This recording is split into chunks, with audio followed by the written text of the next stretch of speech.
guys, still in the season of love. How are you doing today? And I must say that you should allow love to lead in everything you are doing and shun every form of hatred, anger, and self-bitterness to one another, because this won't take us anywhere. The reason why we are having war in our world is because we lack love. The reason why we are having violence is because we lack love.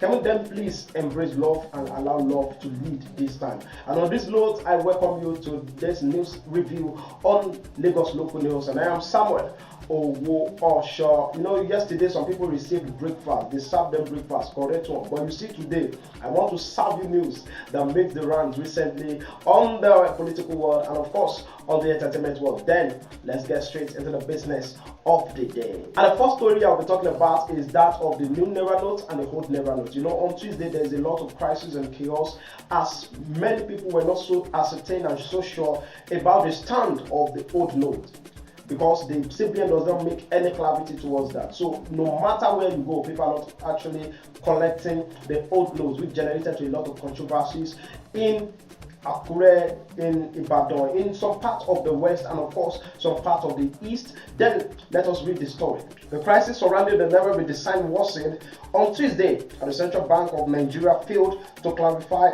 the legal tender status of the old notes. The development created more confusion across the country amid the refusal by banks, filling stations, and traders to accept the old currencies.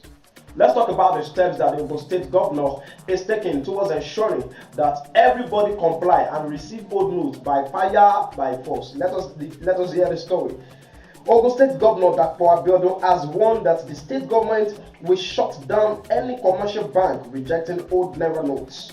Abiodun, who frowned at the action of the banks, noted that since the new Naira notes were not available, commercial banks must accept the old notes to ease the suffering of the people. That's just it.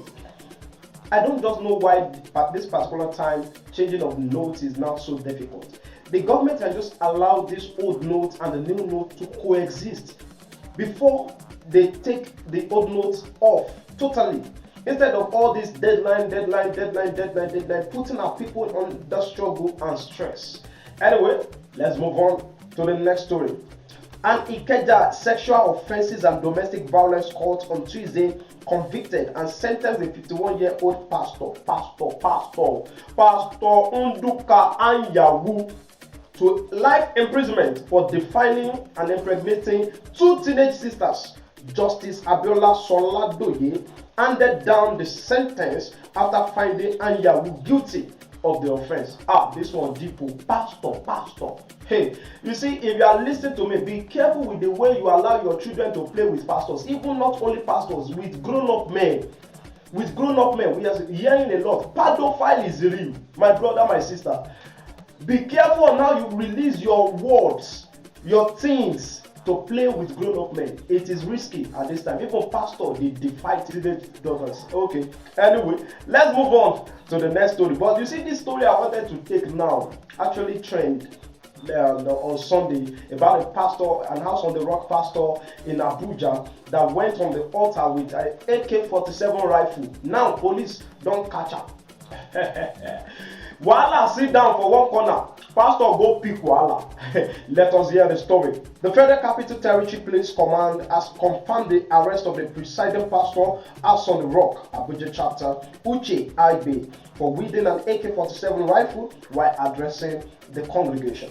The command also confirmed the arrest of the church's Chief Security Officer and Inspector Musa Aldo for releasing his gun to Ibe. So Inspector Musa Aldo is the owner of the gun.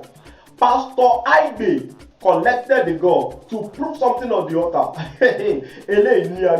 This is powerful. Then let's move to the entertainment story. Movie actress Oluwadarasimi Omoseyin has been arrested by the Economic and Financial Crimes Commission for tampering with the newly redesigned Naira notes. The actress was arraigned by the EFCC on Monday, February 13, before Justice Chukwujeku Aneke of the Federal High Court sitting in Ikoyi, Lagos, on a 2-count charge. The actress pleaded not guilty to these charges, and a lawyer, Adenike Goncalves, pleaded with the courts to grant a bail.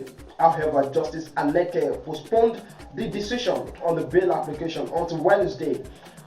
February 15th and remanded her to Kirikiri Correctional Facility. And that will be all we'll be taking on this page today.